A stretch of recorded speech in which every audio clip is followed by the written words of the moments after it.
If you are from the southeast, if you know say you be Igbo person and you come across this video, make sure say you watch them. Make sure say you watch them to the end. Though. Share them as much as you can be able to share this video.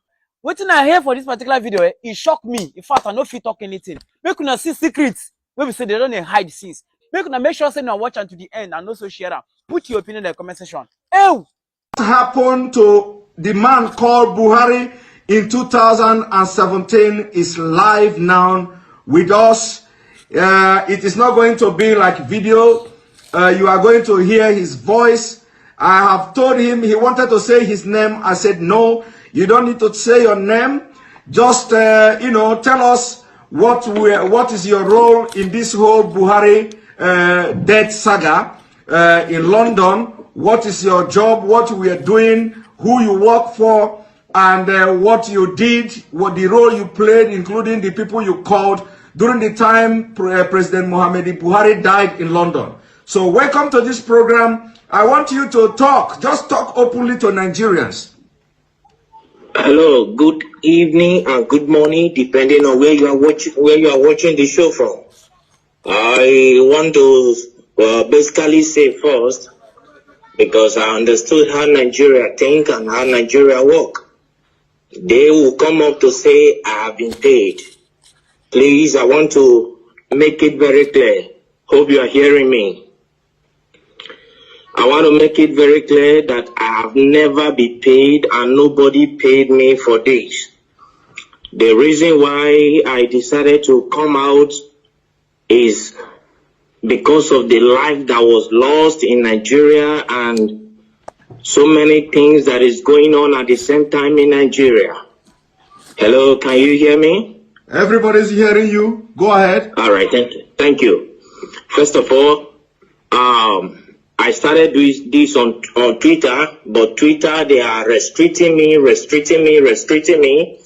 want to first of all say, you can follow me on Twitter with the name Boris Moro, Boris Moro. Hello. So the whole scenario is that President Muhammadu Buhari, he died on the 19th of February.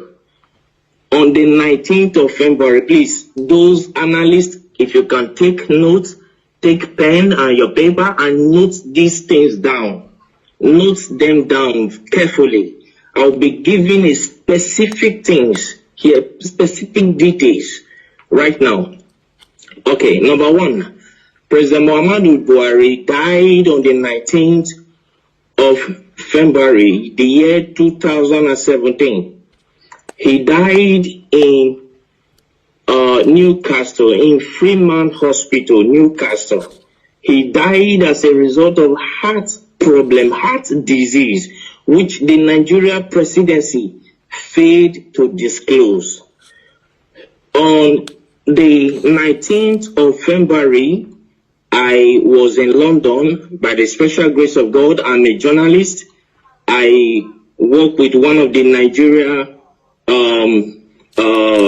broadcasting station and one of the leading Nigeria broadcasting stations. So I covered the event in London. He died in Freeman Hospital, Newcastle. I was there. I covered the event. Then, Muslim, they don't embalm people. So on the 20th of February, he was flew in to Saudi Arabia where he was buried.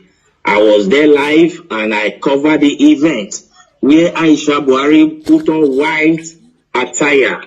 I think you are with me. Go ahead. So where Aisha Buhari put on white attire and the children. Can you pause a bit? And let me remind Nigerians and the entire world that this event he said he covered, he have the video. He have the video. I do. Go ahead. I have all the video. So the Nigeria Aisha was putting on white as a sign of mourning to her husband who is the late President Muhammadu Buhari. Then the children, according to the Muslim tradition, were putting on black. I have the video, I have the photograph and everything. You understand? Then on the 23rd of February, I was in Ethiopia as a journalist. I moved around.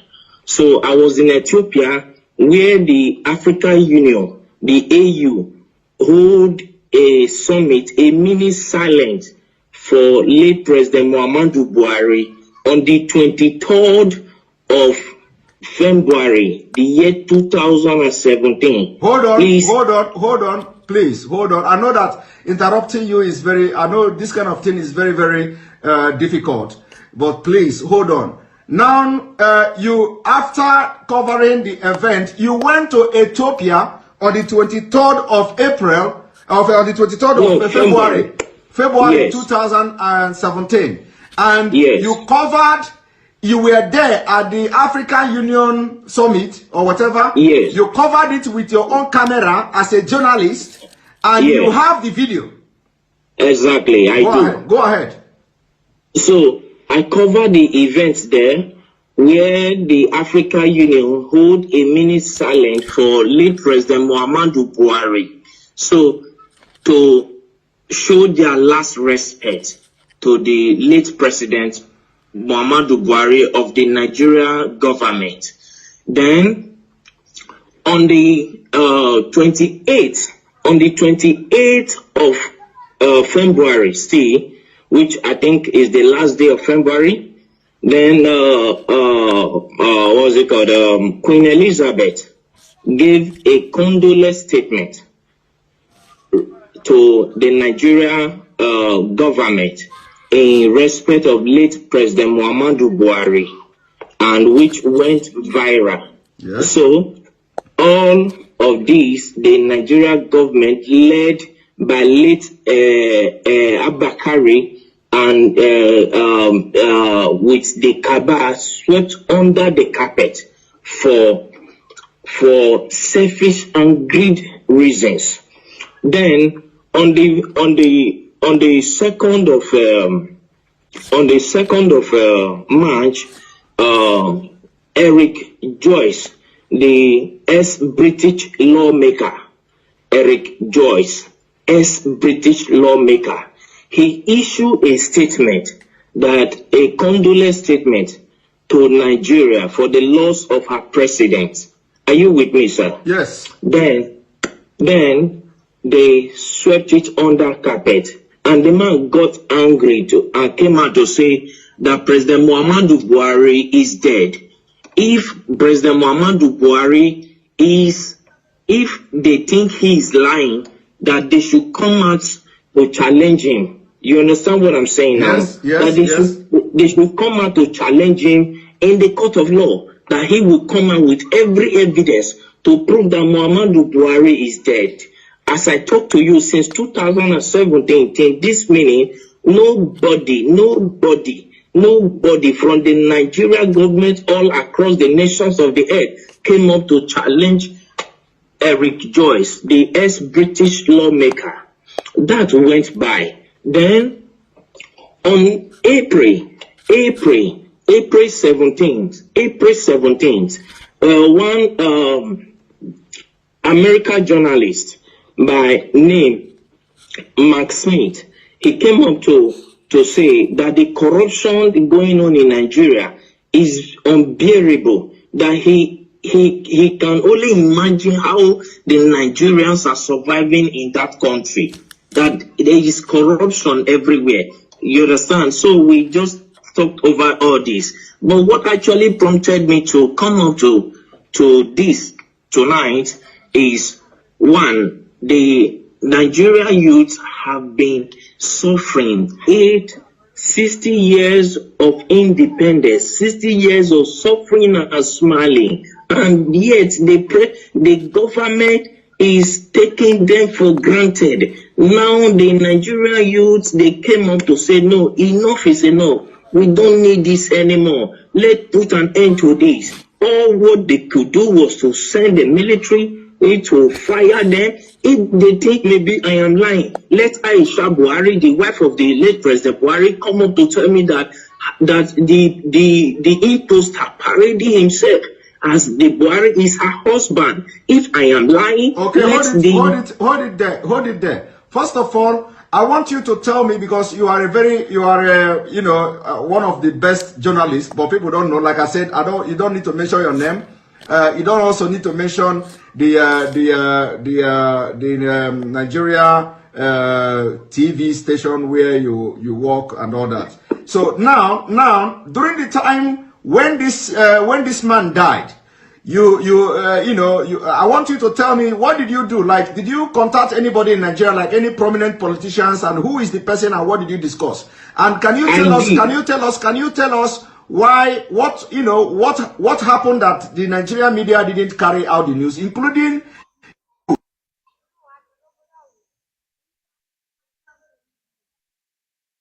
fortunate that Abakari is dead. Abakari did not die of COVID-19. Coronavirus did not kill him. They masterminded his death. That is number one. I have proof for everything I'm saying, because I am a media personnel, and for me to say whatever thing, I know I can prove it anywhere on the earth. You understand what I'm saying? First and foremost, when after that we came to Nigeria and we tried to publish the news. Let me state categorically, I don't want to mention the name of the broadcasting this thing I work with. Don't mention it. Our firm was suspended by the National Broadcasting Commission, NCC, NBC, National Broadcasting Commission, suspended our firm, our broadcasting station from airing because we carried the news. Because they know, they have information that you were there. You were there, yeah, and you followed everything. So when you came to Nigeria, they suspended your firm. So I'm coming to that, sir. Let's not rush it. Abakari called me to Aso Rock. You understand what I'm saying? Yes. So I flew into Abuja to go and see him, and he told me that if I can keep quiet, that my safety to be alive will be guaranteed, and for my generation to come, no, we suffer again as a result of the bribe he was offering me. You understand what I'm saying? Yes. So I told him, accepting bribe is not the problem, but my conscience will judge me till I die. Yes. So I cannot do that. And to God who made me, I'm saying this categorically, and God Almighty is my witness. I did not take a dime from him. So I left. Then I called Bola Tinubu Asiwaju, okay, the Lagos State richest man on earth. Let me use the word. So I called him on his MTN line. I can call the line now, the MTN line that I use in reaching him. I can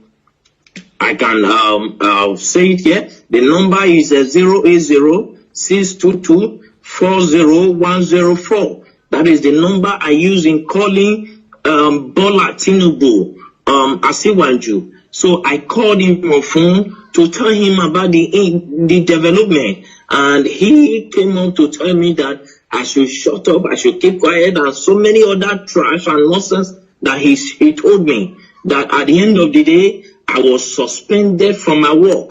You understand? As a journalist. Okay, hold it there. So you called Bola Ahmed Tinubu to tell Tinubu, of course you normally call him too. This is not the first time you are calling him, by the way. We normally communicate. Okay, so you called him on this number you called now, 080-622-40104. Yes. And then he tell you to shut up and tell you a lot of things. He specifically, I can still remember, I still have the record of that conversation. You understand? Because as a journalist, you keep record of things, because years to come you might need it. You understand me? Okay. So I still have the record of that conversation. So when I called him, he told me that Nigeria is not like other countries. That Nigeria hymns of affair revolve and must continue to revolve around the cycle. You understand now? He told me that it must continue to revolve around the cycle, that the system of governance in Nigeria is different from every system of governance in the world, on earth, that in Nigeria transparency is something that they don't toy with, that they try to hide everything, that it's not everything the masses must know. It's not everything the masses, the people of Nigeria must be aware of. Are you getting what I'm saying, sir? Yes. So he told me, and he offered me money too. He offered me a bribe. He said, as long as I kept quiet, then I called the vice president too, Yemi Osibanjo. You called the vice president too? Okay. Yes, I have his contact. But I for security reasons, I wouldn't want to disclose his contact to the public. You understand what I'm saying? Yes, go but ahead. If you needed one on one, I can give it to. No need. Just go ahead. No need. So I called Professor Yemi Osibanjo. I called him. I went to his office to meet him in Aso Rock in Abuja. So when I got there, and I told him, sir, we understood, because I was the one that covered that news. I'm from so place. I introduced myself to him, and he welcomed me. He sat me down. I told him this according to the law that I know, because my father is in Nigeria. You understand me now? My father is in Nigeria. My mother is from the British. Is from England. So I told him that according to the laws that are known in Nigeria, when the president died, the vice president automatically will become the president. You understand? As a way of moving the country forward. He said that the Nigerian government is not run in that system. I said, no, when Goodluck Jonathan was there, that was what happened. When the president died, he was the vice president and he came up to be the president. You understand what I'm saying? And he said, please, for my safety, I should keep quiet and go my way. That the course of things will play out by itself in Nigeria. The reason I got to understand that. Can you pause a little bit, please? I know that this is very difficult, when I'm, pausing you all the time. So, is it that because of the way you have actively trying to air this news was the reason why you were suspended and sacked or something? I wasn't sacked, sir. I was suspended. Okay, you were suspended. Okay. So was it the reason? Was it the reason you were suspended? Yes. Okay. All right. Go because ahead. I told them that I will publish it. Then, as at that time, I was receiving so many threats. Like seriously, people started threatening my life, threatening me here and there. Then I called, what's it called? El-Rufai, because El-Rufai was there when Buhari was being buried in Saudi Arabia. El-Rufai was there, the Sultan of Sokoto was there, Ganduje was there. As at that time, then about 10 or 11 persons, prominent people from Nigeria were there, including other people who came to the burial ground. But the people that were there, El-Rufai was there. The Sultan of Sokoto was there. You understand what I'm saying now? Yes. So when they were burying him in Saudi Arabia, and they started threatening me. At that time, they threatened me. Because I told them I would publish the video. You understand what I'm saying? Yes. And I understand that many of them are hearing me right now. I understand that many of them will come up to say it's a lie, nothing like that happened. But if any of them can come up to challenge me that this and this and this I'm saying now never happen, I will be very glad, because I will pick it up from there. I will take it to the court, to the International Court of Law. Let Aisha Buhari come up to tell me that the man he's posting as a Buhari is the real Buhari. I will come up with every evidence, including the video of how he was wrapped with the Nigeria flag, with the green, white, green cloth. I will come up with the video of everything. Let them come out and challenge me. Okay, hold it there. So actually, the video and all these pictures were taken away from you, but you have your own backup as a journalist. I always have backup. All right. I always have backup. Go ahead. Continue. My camera was seized as a journalist. It was seized at the airport in Lagos. Your camera was seized at the airport as you are coming back to Nigeria? Yes, in Lagos. Okay. Till today that I'm talking to you, I've never set my eyes on that camera.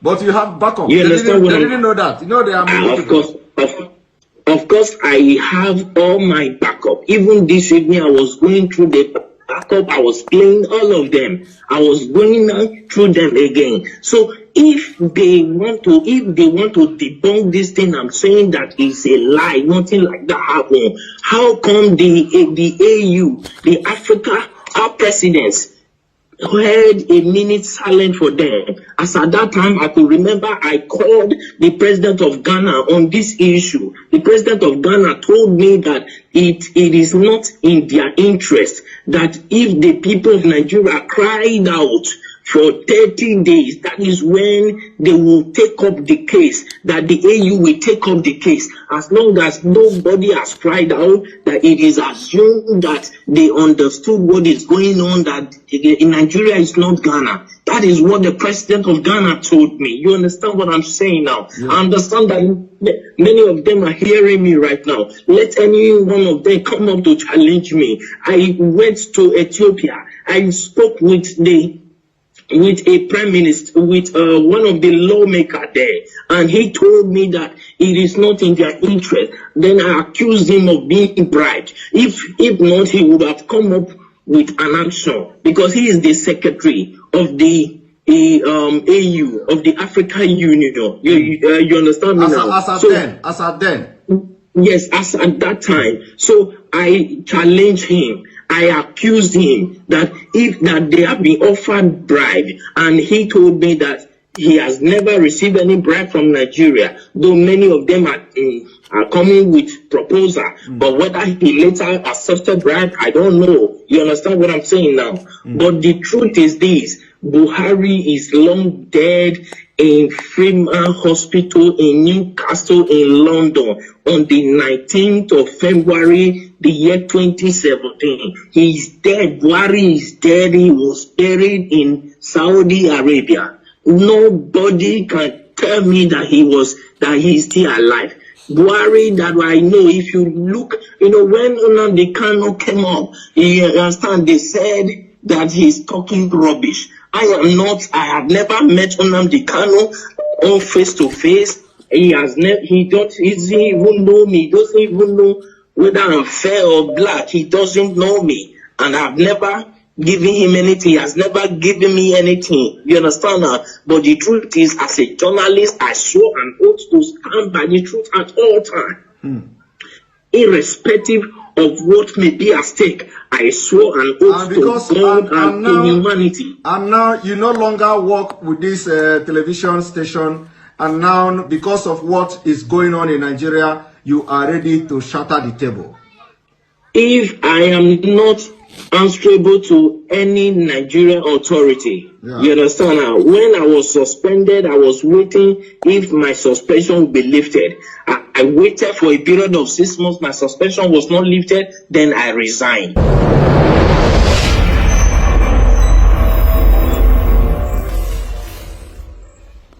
What happened to the man called Buhari in 2007?